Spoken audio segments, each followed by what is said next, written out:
सत श्री अकाल। न्यूज़ 18 पंजाब हरियाणा हिमाचल देख रहे सारे दर्शकों का स्वागत। मैं अमृत विरदी। बुलेटिन की शुरुआत करते हैं वड्डी खबर के नाल। अज 31 किसान जथेबंदियों के वलों कैप्टन अमरिंदर सिंह के नाल मुलाकात की जाएगी। जी हाँ, नवे खेती कानूनों के खिलाफ कैप्टन के नाल मुलाकात करनगियां 31 किसान जथेबंदियां।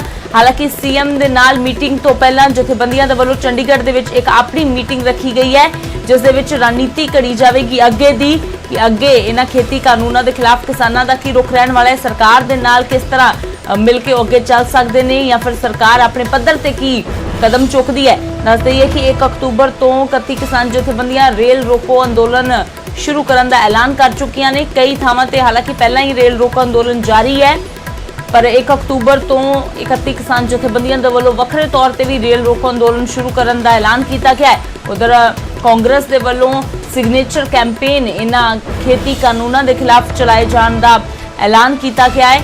तो इस सब नूं लैके अज 31 किसान जथेबंदियां की कैप्टन के नाल मुलाकात होगी तो कैप्टन नूं मिलण तो पहला किसान जथेबंदियां अपनी भी एक मीटिंग करनगियां तो उस दे विच रणनीति बनाई जाएगी।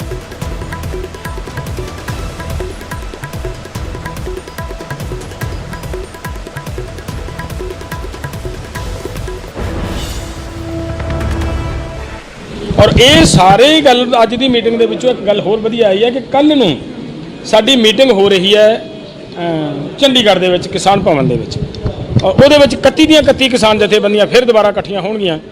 उत्थे असीं बैठ के एक मतलब प्लानिंग तैयार करके जिहड़ा साडा रेल रोको दा प्रोग्राम दिता होया है 1 अक्तूबर तो उहदी तैयारी वास्ते कल नूं मीटिंग होनी है। नाल दी नाल असीं जिहड़ी सीएम ने साडे नाल मीटिंग करनी है, उस तो बाद असीं सीएम दे नाल मीटिंग दे विच भी जावांगे। देखते हैं उस मीटिंग दे विचों की निकलदा है, वरना साडा जिहड़ा एक वाला प्रोग्राम है वो स्टैंड करदा है और ज्यों दी त्यों मतलब कायम है। ਉਹਦੇ ਤੇ ਸਾਡਾ मतलब सारे ਅੱਜ ਦੀ मीटिंग ਦਾ ਜਿਹੜਾ ਉਹ ਕੇਂਦਰ ਸੀ। ਤਾਂ किसान केंद्र सरकार ਦੇ ਨਾਲ ਆਰ-ਪਾਰ ਦੀ ਲੜਾਈ ਦੇ ਮੂਡ ਵਿੱਚ ਨਜ਼ਰ ਆ ਰਹੇ ਨੇ। ਤਾਂ ਉਧਰ ਪੰਜਾਬ ਸਰਕਾਰ ਦੇ ਵੱਲੋਂ ਵੀ ਇਹਨਾਂ खेती ਕਾਨੂੰਨਾਂ ਦੇ ਖਿਲਾਫ ਸੁਪਰੀਮ ਕੋਰਟ ਜਾਣ ਦੀ ਤਿਆਰੀ ਕਰ ਲਈ ਗਈ ਹੈ। ਕੈਪਟਨ ਅਮਰਿੰਦਰ ਸਿੰਘ ਨੇ ਕਿਹਾ ਹੈ ਕਿ ਕਿਸਾਨਾਂ ਦੇ ਹੱਕ ਦੇ ਲਈ ਕੋਈ ਵੀ ਕਾਨੂੰਨੀ ਲੜਾਈ ਲੜਨੀ ਪਈ ਤਾਂ ਉਹ ਪਿੱਛੇ ਨਹੀਂ ਹਟਣਗੇ।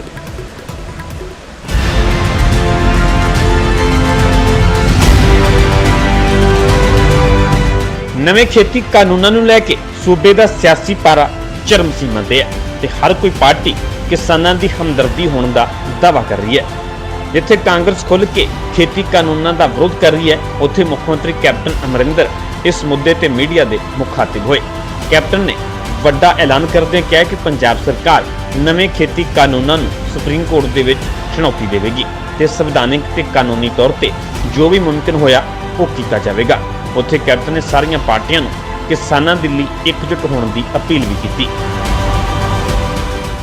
धरने धुरने नाल कोई नहीं हुंदा। धरने तो तुसीं 5 मिनट जाओगे उत्थे बह जाओगे और फिर मुड़ आओगे, उहदे नाल कोई कानून नहीं चेंज हुंदी।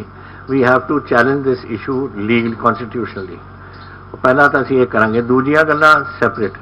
जिथे ताईं लीडर अगे अगे चलण वाली गल है कि की करना है, इकट्ठे तुसीं लीड करो। मैं तो तुहानूं आप ही कह के हटिया, सारियां गल्लां छड्डो, सियासत छड्डो, इकट्ठे होइए आपां और तुरीए। I am willing to do that, but that ओदी अपनी जगह है, सियासत की अपनी जगह है और लॉ की अपनी जगह है, कॉन्स्टिट्यूशन की अपनी जगह है। ये दोनों नूं असीं साइमल्टेनियसली अगर लोड़ पवे, I have no objection to lead anyone.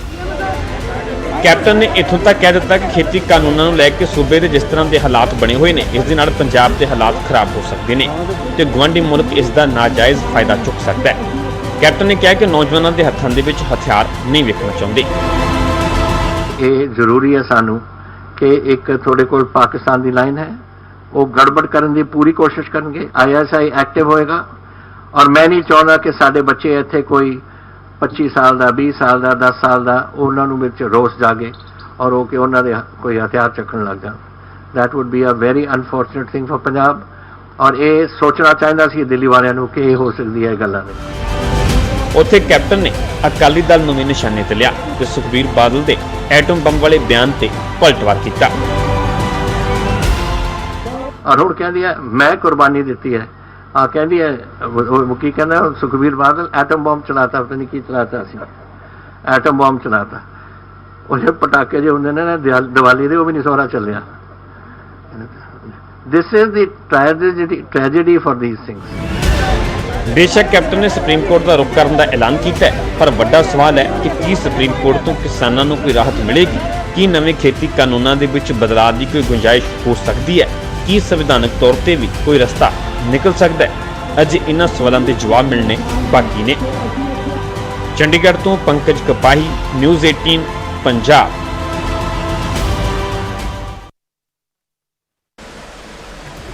ਉਧਰ ਬੀਜੇਪੀ ਦੇ ਵੱਲੋਂ ਵੀ ਲਗਾਤਾਰ ਪੰਜਾਬ ਸਰਕਾਰ ਤੇ ਨਿਸ਼ਾਨੇ ਸਾਧੇ ਜਾ ਰਹੇ ਨੇ। ਬੀਜੇਪੀ ਦੇ ਜਨਰਲ ਸਕੱਤਰ ਤਰੁਣ ਚੁੱਘ ਨੇ ਕੈਪਟਨ ਅਮਰਿੰਦਰ ਸਿੰਘ ਦੇ ਪਲਟਵਾਰ ਕਰਦਿਆਂ ਕਿਹਾ ਕਿ ਕੈਪਟਨ ਕਿਸਾਨਾਂ ਨੂੰ ਗੁੰਮਰਾਹ ਕਰ ਰਹੇ ਨੇ। ਉਹਨਾਂ ਕੈਪਟਨ ਨੂੰ ਪੁੱਛਿਆ ਕਿ ਪਹਿਲਾਂ ਉਹ ਦੱਸਣ ਕਿ ਕਿਸਾਨਾਂ ਦੇ ਨਾਲ ਕੀਤੇ ਕਿੰਨੇ ਵਾਅਦੇ ਉਹਨਾਂ ਨੇ ਪੂਰੇ ਕੀਤੇ ਨੇ।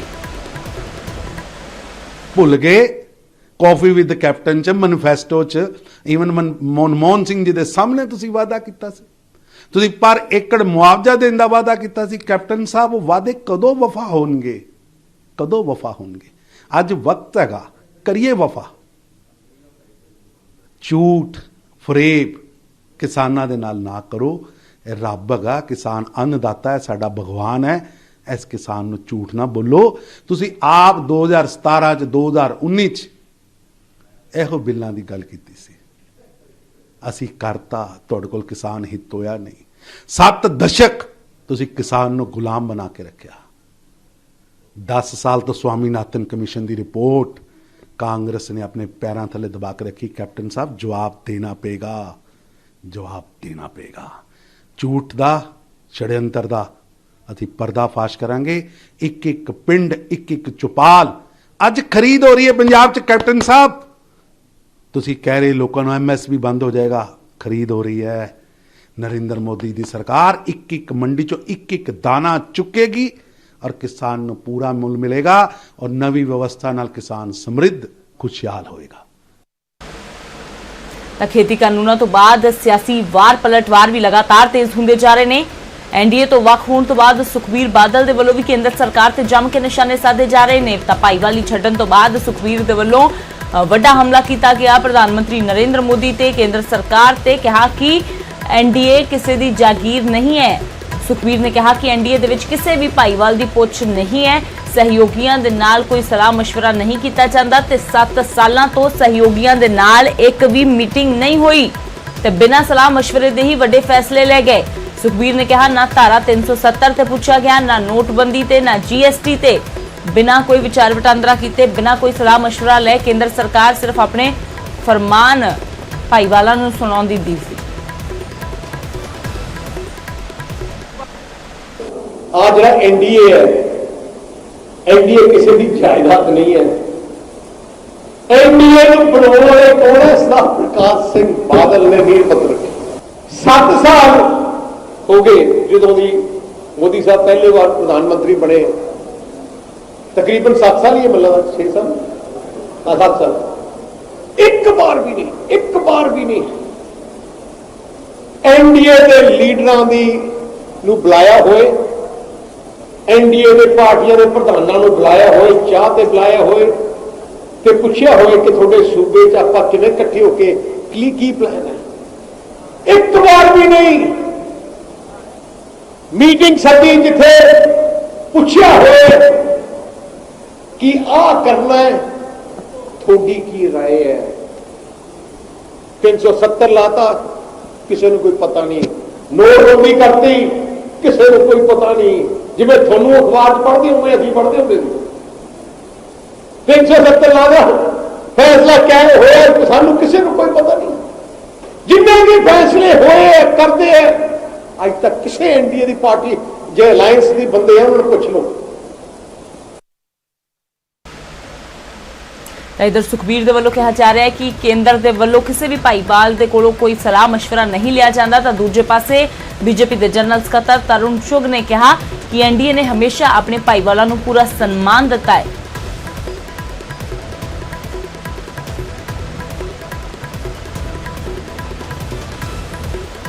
ਪਿਛਲੇ 6 ਸਾਲਾਂ ਤੋਂ ਭਾਰਤੀ ਜਨਤਾ ਪਾਰਟੀ ਨੇਤਰਤਵ ਦੀ ਰਾਸ਼ਟਰੀ ਜਨਤਾਂਤਰਿਕ ਗਠਬੰਧਨ ਦੀ ਸਰਕਾਰ ਹੈ ਔਰ ਸਰਕਾਰ ਦਾ ਹਰ ਨਿਰਣੇ ਕੈਬਨਿਟ ਦੇ ਵਿੱਚ ਸਰਬਸੰਮਤੀ ਨਾਲ ਹੋਇਆ ਹੈ ਔਰ ਹਰ ਕੈਬਨਿਟ 'ਚ ਭੈਣ ਹਰਸਿਮਰਤ ਕੌਰ ਬਾਦਲ ਸ਼ਾਮਲ ਸੀ। ਸ਼ਾਇਦ ਸੁਖਬੀਰ ਜੀ ਨੂੰ ਉਹਨਾਂ ਨੇ ਫੀਡਬੈਕ ਨਹੀਂ ਦਿੱਤਾ। ਉਹ ਲੋਕ ਸਭਾ 'ਚ ਅਕਾਲੀ ਦਲ ਦੀ ਨੇਤਾ ਨੇ मैं सुखबीर जी ਨੂੰ विनती करांगा, हथ जोड़ के प्रार्थना करांगा कि हरसिमरत कौर बादल जी को पहले फीडबैक ले लें कोई भी बयान जारी करने तो पहला। ਉਹ ਜਿਹੜੀ ਗੱਲ ਕਹਿ ਰਹੇ ਇਸ ਬਿੱਲ ਤੇ ਵੀ ਭੈਣ ਜੀ ਉਹਨਾਂ ਦੇ ਸਾਡੇ ਹਰਸਿਮਰਤ ਕੌਰ ਬਾਦਲ ਜੀ ਉਸ ਬੈਠਕ 'ਚ ਸਨ, ਉਸ ਕੈਬਨਿਟ 'ਚ ਉਹਨਾਂ ਨੇ ਸਰਬਸੰਮਤੀ ਦੇ ਨਾਲ ਇਹ ਬਿੱਲ ਪਾਸ ਕੀਤੇ ਨੇ। ਉਸ ਤੋਂ ਬਾਅਦ ਖੁਦ ਸੁਖਬੀਰ ਬਾਦਲ ਜੀ ਨੇ ਬੈਟਿੰਗ ਕੀਤੀ ਇਹਦੇ ਵਾਸਤੇ, ਖੁਦ Sukhbir Badal ji all party meeting 'ਚ ਇਹਦੇ ਹੱਕ 'ਚ ਬੋਲੇ, ਖੁਦ ਇਸ ਬਿੱਲ ਨੂੰ ਵਧੀਆ ਤਰੀਕੇ ਨਾਲ ਉਹਨਾਂ ਨੇ ਰੱਖਿਆ। ਖੁਦ ਹਿੰਦੁਸਤਾਨ ਦੇ ਸਭ ਨਾਲੋਂ ਪੁਰਾਣੇ ਕਿਸਾਨ ਨੇਤਾ ਵਿਉਵਰਿਧ ਨੇਤਾ ਪ੍ਰਕਾਸ਼ ਸਿੰਘ ਬਾਦਲ ਜੀ ਨੇ ਵੀਡੀਓ ਜਾਰੀ ਕਰਕੇ ਕਿਹਾ ਕਿ ਜੋ ਮੋਦੀ ਸਾਹਿਬ ਨੇ ਕਰ ਦਿੱਤਾ ਹੈ ਕਿਸਾਨਾਂ ਵਾਸਤੇ ਇਸ ਤੋਂ ਵਧੀਆ ਹੋ ਨਹੀਂ ਸਕਦਾ। ਤੁਹਾਡੀ ਰਾਜਨੀਤਿਕ ਕੰਪਲਸ਼ਨ ਕੁਝ ਹੋ ਸਕਦੀ ਹੈ, ਲੇਕਿਨ ਇਹ ਆਰੋਪ ਗਲਤ ਹੈ। ਉਧਰ ਇਹਨਾਂ ਖੇਤੀ ਕਾਨੂੰਨਾਂ ਦੇ ਵਿਰੋਧ ਦੇ ਵਿੱਚ ਪੰਜਾਬ ਯੂਥ ਕਾਂਗਰਸ ਦੇ ਵੱਲੋਂ ਜੋ ਰਾਜਪਥ ਤੇ ਟਰੈਕਟਰ ਸਾੜਿਆ ਗਿਆ, ਉਸ ਮਾਮਲੇ ਦੇ ਵਿੱਚ ਦਿੱਲੀ ਪੁਲਿਸ ਦੇ ਵੱਲੋਂ 5 ਕਾਰਕੁਨਾਂ ਨੂੰ ਗ੍ਰਿਫਤਾਰ ਕੀਤਾ ਗਿਆ ਹੈ। ਦਿੱਲੀ ਪੁਲਿਸ ਦੇ ਵੱਲੋਂ 5 ਕਾਂਗਰਸ ਦੇ ਵਰਕਰਾਂ ਨੂੰ ਗ੍ਰਿਫਤਾਰ ਕੀਤਾ ਗਿਆ, ਜਿਨ੍ਹਾਂ ਦੇ ਵੱਲੋਂ ਰਾਜਪਥ ਤੇ ਟਰੈਕਟਰ ਸਾੜਿਆ ਗਿਆ। ਉਹਨਾਂ ਤੇ ਕਾਰਵਾਈ ਹੋਈ ਹੈ। ਮਹਾਮਾਰੀ ਡਿਜ਼ਾਸਟਰ ਮੈਨੇਜਮੈਂਟ ਐਕਟ ਤਹਿਤ ਉਹਨਾਂ ਦੀ ਗ੍ਰਿਫਤਾਰੀ ਹੋਈ ਹੈ। ਦੱਸ ਦੇਈਏ ਕਿ ਖੇਤੀ ਕਾਨੂੰਨਾਂ ਦੇ ਖਿਲਾਫ ਯੂਥ ਕਾਂਗਰਸ ਦੇ ਵੱਲੋਂ ਟਰੈਕਟਰ ਸਾੜਿਆ ਗਿਆ। ਕੁਝ ਦਿਨ ਪਹਿਲਾਂ ਅੰਬਾਲਾ ਵੀ ਯੂਥ ਕਾਂਗਰਸ ਦੇ ਵੱਲੋਂ ਟਰੈਕਟਰ ਸਾੜਿਆ ਗਿਆ ਸੀ, ਤਾਂ ਉਸੇ ਟਰੈਕਟਰ ਨੂੰ ਹੁਣ ਰਾਜਪਥ ਤੇ ਸਾੜਿਆ ਗਿਆ ਇਹਨਾਂ ਖੇਤੀ ਕਾਨੂੰਨਾਂ ਦੇ ਵਿਰੋਧ ਵਿੱਚ, ਤੇ ਜਿਸ ਤੋਂ ਬਾਅਦ ਦਿੱਲੀ ਪੁਲਿਸ ਦੇ ਵੱਲੋਂ 5 ਕਾਰਕੁਨ ਗ੍ਰਿਫਤਾਰ ਕਰ ਲਏ ਗਏ ਨੇ।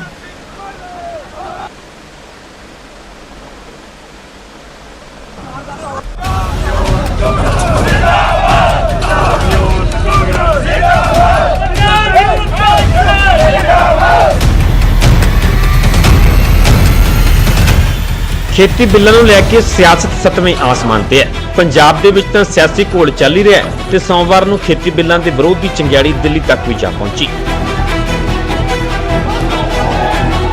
ਪੰਜਾਬ ਯੂਥ ਕਾਂਗਰਸ ਦੇ ਪ੍ਰਧਾਨ ਬਰਿੰਦਰ ਢਿੱਲੋਂ ਦੀ ਅਗਵਾਈ 'ਚ ਦਿੱਲੀ 'ਚ ਕੇਂਦਰ ਸਰਕਾਰ ਦੇ ਖਿਲਾਫ ਹੱਲਾ ਬੋਲਿਆ ਗਿਆ ਤੇ ਖੇਤੀ ਬਿੱਲਾਂ ਦਾ ਜੰਮ ਕੇ ਵਿਰੋਧ ਕੀਤਾ। ਉਸ ਵੇਲੇ ਇਹ ਪ੍ਰਦਰਸ਼ਨ ਹੋਰ ਵੀ ਭਿਆਨਕ ਰੂਪ ਧਾਰਨ ਕਰ ਗਿਆ ਜਦੋਂ ਯੂਥ ਕਾਂਗਰਸ ਦੇ ਵਰਕਰਾਂ ਨੇ ਇੱਕ ਟਰੈਕਟਰ ਨੂੰ ਟਰੱਕ ਦੇ ਵਿੱਚ ਉਤਾਰਿਆ ਤੇ ਅੱਗ ਦੇ ਹਵਾਲੇ ਕਰ ਦਿੱਤਾ, ਜਿਸ ਦੀ ਗਵਾਹੀ ਇਹ ਅੱਗ ਦੀਆਂ ਨਿਕਲ ਰਹੀਆਂ ਲਾਟਾਂ ਭਰ ਰਹੀਆਂ ਨੇ। ਤੇ ਟਰੈਕਟਰ ਨੂੰ ਅੱਗ ਲਗਾਉਣ ਦੇ ਮਾਮਲੇ 'ਚ ਦਿੱਲੀ ਪੁਲਿਸ ਨੇ 5 ਯੂਥ ਕਾਂਗਰਸ ਦੇ ਵਰਕਰ ਵੀ ਹਿਰਾਸਤ ਵਿੱਚ ਲੈ ਲਏ ਨੇ। जिन्होंने किसानी फूंक दी, जिन्होंने सड़कों के ऊपर किसान को उतार दिया, जिन्होंने किसान को डबल इनकम करने की बजाय धोखाधड़ी से और ऐसे काले कानून ले आए जिसको सारा पंजाब, हरियाणा, उत्तर प्रदेश और हर स्टेट का किसान जिसका विरोध कर रहा है, वो हमारे को पाठ पढ़ाएंगे। ਜਦੋਂ ਟਰੈਕਟਰ ਨੂੰ ਅੱਗ ਲਗਾਉਣ ਬਾਰੇ ਸਵਾਲ ਮੁੱਖ ਮੰਤਰੀ ਕੈਪਟਨ ਅਮਰਿੰਦਰ ਨੂੰ ਕੀਤਾ ਗਿਆ ਤਾਂ ਅੱਗੋਂ ਜਵਾਬ ਮਿਲਿਆ ਕਿ ਮੇਰਾ ਟਰੈਕਟਰ ਹੈ, ਫੂਕਤਾ ਤਾਂ ਫੂਕਤਾ। ਕਾਂਗਰਸ ਵੱਲੋਂ ਚੰਡੀਗੜ੍ਹ 'ਚ ਟਰੈਕਟਰ ਫੂਕਿਆ ਗਿਆ, ਅੱਜ ਦਿੱਲੀ ਵਿੱਚ ਟਰੈਕਟਰ ਨੂੰ ਅੱਗ ਲਗਾਈ ਹੈ, ਕੀ ਇਹ ਜਾਇਜ਼ ਹੈ? ਇਹ ਤਾਂ ਹੁਣ ਅਗਰ ਮੇਰਾ ਟਰੈਕਟਰ ਹੈ ਮੈਂ ਫੂਕਣਾ ਚਾਹੁੰਦਾ, ਤੁਹਾਨੂੰ ਕੀ ਤਕਲੀਫ ਹੈ? ਯੂਥ ਕਾਂਗਰਸ ਦੀ ਇਹ ਕਾਰਵਾਈ ਕੇਂਦਰ ਨੂੰ ਰਾਸ ਨਹੀਂ ਆਈ। ਕੇਂਦਰੀ ਖੇਤੀਬਾੜੀ ਮੰਤਰੀ ਨਰਿੰਦਰ ਤੋਮਰ ਨੇ ਟਵੀਟ ਕਰਦੇ ਹੋਏ ਲਿਖਿਆ ਕਿ ਟਰੱਕ ਦੇ ਵਿੱਚ ਟਰੈਕਟਰ ਲੱਦ ਕੇ ਪ੍ਰਦਰਸ਼ਨ ਵਰਜਿਤ ਇਲਾਕੇ ਦੇ ਵਿੱਚ ਲਿਆ ਕੇ ਅੱਗ ਲਗਾ ਦੇਣਾ ਕਾਂਗਰਸ ਵਰਕਰ ਕਿਸਾਨਾਂ ਨੂੰ ਕੀ ਸੁਨੇਹਾ ਦੇ ਰਹੇ ਨੇ। ਭਗਤ ਸਿੰਘ ਨੇ ਦੇਸ਼ ਦੀ ਆਜ਼ਾਦੀ ਦੇ ਲਈ ਜਾਨ ਦਿੱਤੀ, ਇਹ ਕਿਸਾਨਾਂ ਦੀ ਆਜ਼ਾਦੀ ਦੇ ਵਿਰੋਧ ਦੇ ਵਿੱਚ ਹਿੰਸਾ ਕਰ ਰਹੇ ਨੇ। ਇਹ ਕਿਸਾਨ ਤੇ ਭਗਤ ਸਿੰਘ ਦੋਵਾਂ ਦਾ ਅਪਮਾਨ ਹੈ। ਉਧਰ ਕੇਂਦਰੀ ਮੰਤਰੀ ਪ੍ਰਕਾਸ਼ ਜਾਵੜੇਕਰ ਨੇ ਵੀ ਨਿਸ਼ਾਨਾ ਸਾਧਦੇ ਹੋਏ ਕਿਹਾ ਕਿ ਕਾਂਗਰਸ ਡਰਾਮਾ ਕਰ ਰਹੀ ਹੈ। कांग्रेस ने देश को शर्मसार किया। आज तक जनता ने आंदोलन देखे, लेकिन ट्रक में से ट्रैक्टर लाकर वो इंडिया गेट के पास जलाना, ये कांग्रेस का नाटक है, इसकी हम भर्त्सना करते हैं। ਰਾਸ਼ਟਰਪਤੀ ਦੇ ਦਸਤਖਤ ਤੋਂ ਬਾਅਦ ਖੇਤੀ ਬਿੱਲ ਹੁਣ ਕਾਨੂੰਨ ਦਾ ਰੂਪ ਧਾਰਨ ਕਰ ਚੁੱਕਾ ਹੈ, ਜਿਸ ਦੇ ਨਾਲ ਕਿਸਾਨਾਂ ਤੇ ਸਿਆਸਤਦਾਨਾਂ ਦਾ ਰੋਹ ਹੋਰ ਵੀ ਤੇਜ਼ ਹੁੰਦਾ ਜਾ ਰਿਹਾ ਹੈ। ਪਰ ਇਸ ਦੇ ਬਾਵਜੂਦ ਕੇਂਦਰ ਸਰਕਾਰ ਆਪਣਾ ਤਰਕ ਦੇ ਰਹੀ ਹੈ। ਕੇਂਦਰ ਨੂੰ ਨਵੇਂ ਖੇਤੀ ਕਾਨੂੰਨ ਦੇ ਵਿੱਚ ਕੁਝ ਵੀ ਕਿਸਾਨ ਵਿਰੋਧੀ ਨਜ਼ਰ ਨਹੀਂ ਆ ਰਿਹਾ। Bureau report, news 18 Punjab. ਜਿਨ੍ਹਾਂ ਨਵੇਂ ਖੇਤੀ ਕਾਨੂੰਨਾਂ ਨੂੰ ਲੈ ਕੇ ਕਮਸਾਨ ਮਚਿਆ ਹੋਇਆ ਹੈ, ਉਹਨਾਂ ਤੇ ਲਗਾਤਾਰ ਬੀਜੇਪੀ ਦੇ ਵੱਲੋਂ ਬਾਰ-ਬਾਰ ਭਰੋਸਾ ਦਿੱਤਾ ਜਾ ਰਿਹਾ ਹੈ ਕਿ ਇਹਨਾਂ ਕਾਨੂੰਨਾਂ ਦੇ ਨਾਲ ਕਿਸਾਨਾਂ ਨੂੰ ਕੋਈ ਨੁਕਸਾਨ ਨਹੀਂ ਹੋਵੇਗਾ, ਬਲਕਿ ਇਹ ਕਾਨੂੰਨ ਕਿਸਾਨ ਹਿਤੈਸ਼ੀ ਨੇ। ਹਰਿਆਣਾ ਦੇ ਖੇਤੀ ਮੰਤਰੀ ਜੇਪੀ ਦਲਾਲ ਦੇ ਵੱਲੋਂ ਇੱਕ ਵਾਰ ਫਿਰ ਤੋਂ ਕਿਸਾਨਾਂ ਨੂੰ ਭਰੋਸਾ ਦਿੱਤਾ ਗਿਆ। स्वामीनाथन की रिपोर्ट के मैक्सिमम पॉइंट जो है हमने लागू कर दिए हैं और हम स्वामीनाथन रिपोर्ट से आगे भी जाएंगे। जो ये जो चीज़ें हैं धीरे धीरे करके, ये कोई फाइनल नहीं है। इस देश के किसान के कल्याण के लिए कुछ भी नरेंद्र मोदी जी करने के लिए सक्षम हैं। लोगों का आशीर्वाद है, देश के वोटर का आशीर्वाद है, और जो विरोध करने वाले हैं, कांग्रेस जो है आखिरी बुझती हुई लो है, हमेशा के लिए बुझ जाएगी, क्योंकि कांग्रेस ने शोषण किया है, किसानों के खिलाफ काम किए हैं, बिचौलियों का साथ दिया है, और मोदी जी जो अच्छे काम कर रहे हैं उसका विरोध करके कांग्रेस बिल्कुल नंगा होती जा रही है। जनता की निगाह में सब कुछ पता लग गया है। और हमारे हरियाणा के सड़कों पे जो बैठे हैं, किसान का ढोंग करके जो कांग्रेसी बैठे हैं, किसान तो बेचारे खेतों में मजदूर नहीं मिल रहे उनको काम करने के लिए। बाजरा काटने का टाइम है, कपास चुगाई 12 रुपये किलो कपास चुगाई भी चल रही है, धान की कटाई का टाइम है, मूंग की कटाई का टाइम है, किसानों को फुर्सत नहीं है। 99% किसान घर में खाना खाने नहीं आता, वो खेत में रोटी मंगाता है, और ये कहते हैं कि किसान सड़कों पे है। मैं कहता हूँ किसान सड़कों पे नहीं है, कांग्रेस सड़कों पे है। यही हाल रहा तो हरियाणा की जनता, देश की जनता कांग्रेस को परमानेंट सड़कों पे भेज देगी। ब्रेक तो बाद एक बार फिर थोड़ा स्वागत है। गल करते हैं श्रोमणी गुरुद्वारा प्रबंधक कमेटी जी देता 900 करोड़ तो ज्यादा का सालाना बजट पास कर दिता गया। हालांकि बजट इजलास के दौरान जबरदस्त हंगामा होया। गायब हुए पावन स्वरूपों को लेकर सेवा सिंह सेखवा ते बलविंदर बैंस के वलों अंदर हंगामा किया गया, जबकि बाहर सिख जथेबंदियों के वलों प्रदर्शन किया गया। जिथे कोरोना महामारी ने हर खेतर ਨੂੰ ਪ੍ਰਭਾਵਿਤ ਕੀਤਾ, ਉੱਥੇ ਸ਼੍ਰੋਮਣੀ ਕਮੇਟੀ ਵੀ ਇਸ ਦੇ ਅਸਰ ਤੋਂ ਬਚ ਨਹੀਂ ਸਕੀ। कोरोना ਤੇ ਲਾਕਡਾਊਨ ਦੇ ਚੱਲਦਿਆਂ ਸ਼੍ਰੋਮਣੀ ਕਮੇਟੀ ਵੱਲੋਂ 30% ਘਾਟੇ ਵਾਲਾ ਬਜਟ ਪੇਸ਼ ਕੀਤਾ ਗਿਆ। ਇਸ ਵਾਰ ਐਸਜੀਪੀਸੀ ਵੱਲੋਂ 9 ਅਰਬ 81 ਲੱਖ ਦਾ ਬਜਟ ਪੇਸ਼ ਕੀਤਾ ਗਿਆ। ਸ਼੍ਰੋਮਣੀ ਕਮੇਟੀ ਦਾ ਇਜਲਾਸ ਬੁਲਾਉਣ ਦਾ ਮਕਸਦ ਤਾਂ ਬਜਟ ਪੇਸ਼ ਕਰਨਾ ਸੀ, ਪਰ ਇਸ ਦੌਰਾਨ ਵੀ ਗਾਇਬ ਪਾਵਨ ਸਰੂਪਾਂ ਦਾ ਮਾਮਲਾ ਖੂਬ ਗੁੰਝਿਆ। ਅੰਦਰ ਤੇ ਬਾਹਰ ਸ਼੍ਰੋਮਣੀ ਕਮੇਟੀ ਨੂੰ ਵਿਰੋਧ ਦਾ ਸਾਹਮਣਾ ਕਰਨਾ ਪਿਆ। ਜਦੋਂ ਇਜਲਾਸ ਦੇ ਦੌਰਾਨ ਸ਼੍ਰੋਮਣੀ ਕਮੇਟੀ ਦੇ ਮੈਂਬਰ ਬਲਵਿੰਦਰ ਬੈਂਸ ਨੇ ਗਾਇਬ ਸਰੂਪਾਂ ਦੇ ਮਾਮਲੇ ਦੇ ਵਿੱਚ ਆਪਣਾ ਵਿਰੋਧ ਦਰਜ ਕਰਵਾਉਣਾ ਚਾਹਿਆ ਤਾਂ ਉਹਨਾਂ ਦੇ ਕੋਲੋਂ ਮਾਈਕ ਤੱਕ ਖੋਲਿਆ ਗਿਆ। ਬਲਵਿੰਦਰ ਬੈਂਸ ਨੇ ਕਿਹਾ ਕਿ ਉਹਨਾਂ ਦੀ ਆਵਾਜ਼ ਨੂੰ ਦਬਾਇਆ ਗਿਆ। 3 ਮੈਂਬਰੀ ਟੀਮ ਨੇ ਇਨਕੁਆਇਰੀ ਕੀਤੀ ਤੇ ਇਨਕੁਆਇਰੀ ਜਨਤਕ ਨਹੀਂ ਹੋਈ। ਮੈਂਬਰਾਂ ਕੋਲ ਇਨਕੁਆਇਰੀ ਦੀ ਰਿਪੋਰਟ ਹੈ ਨਹੀਂ, ਤੇ ਕਿਵੇਂ ਆਪਾਂ ਆਖਾਂਗੇ ਕਿ ਬਈ ਸਭ ਅੱਛਾ ਹੋ ਗਿਆ? ਸਭ ਅੱਛਾ ਨਹੀਂ ਹੋਇਆ। ਜਦੋਂ ਸਿੱਖ ਜਥੇਬੰਦੀਆਂ ਵੱਲੋਂ ਕੀਤੇ ਜਾ ਰਹੇ ਪ੍ਰਦਰਸ਼ਨ ਬਾਰੇ ਸਵਾਲ ਸ਼੍ਰੋਮਣੀ ਕਮੇਟੀ ਦੇ ਪ੍ਰਧਾਨ ਲੌਂਗੋਵਾਲ ਨੂੰ ਕੀਤਾ ਗਿਆ ਤਾਂ ਉਹਨਾਂ ਇਥੋਂ ਤੱਕ ਕਹਿ ਦਿੱਤਾ ਕਿ ਧਰਨਾ ਦੇਣ ਵਾਲੀਆਂ ਜਥੇਬੰਦੀਆਂ ਕਾਂਗਰਸ ਦੀ ਸਾਜ਼ਿਸ਼ ਦਾ ਹਿੱਸਾ ਨੇ, ਜਿਨ੍ਹਾਂ ਨੂੰ ਕਾਂਗਰਸ ਦਾ ਪੂਰਾ ਸਮਰਥਨ ਹਾਸਲ ਹੈ। ਉਹ ਇੱਥੇ ਸਿਰਫ ਆਪਣੀਆਂ ਖਬਰਾਂ ਛਾਪਣ ਵਾਸਤੇ, ਟੀਵੀ ਤੇ ਆਉਣ ਵਾਸਤੇ ਵਿਰੋਧ ਕੀਤਾ। ਉਹਨਾਂ ਦੇ ਤੁਸੀਂ ਸੁਣੀ ਲਈਆਂ, ਕੋਈ ਦਮ ਨਹੀਂ ਸੀ ਉਹਨਾਂ ਦੀ ਗੱਲਾਂ ਦੇ ਵਿੱਚ। ਮੈਂ ਸਮਝਦਾ ਇਹ ਪੰਜਾਬ ਦੀ ਜਿਹੜੀ ਕਾਂਗਰਸ ਸਰਕਾਰ ਹੈ ਉਹਦੇ ਵਿੱਚ ਇੱਕ ਸਾਸ ਦੇ ਅਧੀਨ ਇੱਥੇ ਇਹ ਬੈਠੇ ਨੇ, ਔਰ ਇਹ ਮਰਿਆਦਾ ਦੇ ਉਲਟ ਨੇ। ਸੋ ਕੁੱਲ ਮਿਲਾ ਕੇ ਸ਼੍ਰੋਮਣੀ ਕਮੇਟੀ ਦਾ ਬਜਟ ਇਜਲਾਸ ਵੀ ਹੰਗਾਮੇ ਦੀ ਹੀ ਭੇਟ ਚੜ੍ਹ ਗਿਆ ਤੇ ਇੱਕ ਵਾਰ ਫਿਰ ਸ਼੍ਰੋਮਣੀ ਕਮੇਟੀ ਨੂੰ ਗਾਇਬ ਸਰੂਪਾਂ ਦੇ ਮਾਮਲੇ 'ਚ ਵਿਰੋਧ ਦਾ ਸਾਹਮਣਾ ਕਰਨਾ ਪਿਆ। ਹਾਲਾਂਕਿ ਸ਼੍ਰੋਮਣੀ ਕਮੇਟੀ ਇਸ ਵਿਰੋਧ ਨੂੰ ਕਾਂਗਰਸ ਦੀ ਚਾਲ ਹੀ ਦੱਸ ਰਹੀ ਹੈ। ਅੰਮ੍ਰਿਤਸਰ ਤੋਂ ਰਾਜੀਵ ਸ਼ਰਮਾ, ਨਿਊਜ਼ 18 ਪੰਜਾਬ। गल करते हैं महेंद्रगढ़ की, जिथे आवारा पशुओं की दहशत है। इत्थे आवारा पशुओं ने सैर कर रही एक बजुर्ग महिला ते हमला कर दिता ते इस दौरान 3 लोग जख्मी हुए ने, जिन्हां दे विचों 2 की हालत गंभीर बनी हुई है।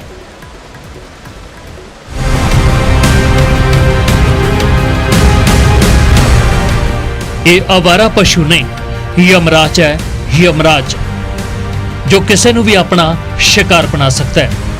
महेंद्रगढ़ दे विच आवारा पशुओं की दहशत है। नीमड़ी मुहल्ले दे विच एक 70 वरियां दी बजुर्ग गली दे विच आ रही सी तां एक आवारा टट्ठे ने उसनूं टक्कर मारी, जिस नाल महिला दूर जाके एक गेट अगे जा डिग्गी। इस दे बाद महिला चिल्लाउण लगी तां उसदी मदद दे लई उसदा पोता अगे आया, पर इस आवारा टट्ठे ने उस ते भी हमला कर दिता। महिला दा पोता अपनी दादी नूं वार-वार चुक्कण दी कोशिश कर रहा सी, पर जिवें ही उस नूं संभालदा तां आवारा टट्ठा फिर उस ते हमला कर दिंदा। बजुर्ग महिला इस हमले दे विच बुरी तरह जख्मी हो गई, जबकि उसके पोते नूं भी सट्टां लगियां ने। नंदी बाबा और वानर सेना का आतंक हो रहा है और इससे आम पब्लिक जो है वो चोटिल हो रही है। शहर में बहुत ज़्यादा गोवंश हो गए हैं, जो चलते फिरते लोगों को मारते हैं, लोगों को चोट आती है, गिर पड़ते हैं, नुकसान होता है।